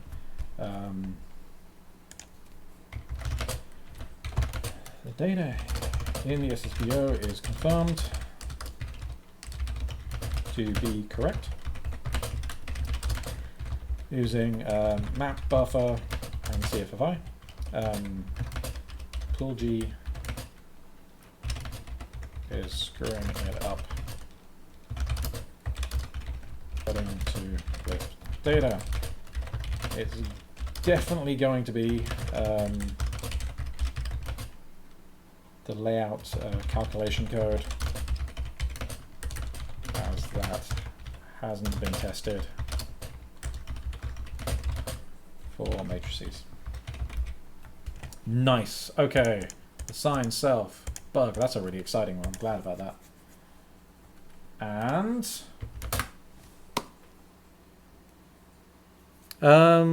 quite a few issues open. Yep. There we are. 78 open issues and episode 78. Perfect. Time to end. All right. Thanks so much, folks. This was great. And yeah, we'll just keep going with this next week. I'm not sure. Maybe I will take a little detour away from the occlusion buffer stuff. I'm kind of enjoying it, but at the same time, it might be nice to dip into something else. I don't know yet. We'll see. Anyway, until then, ciao.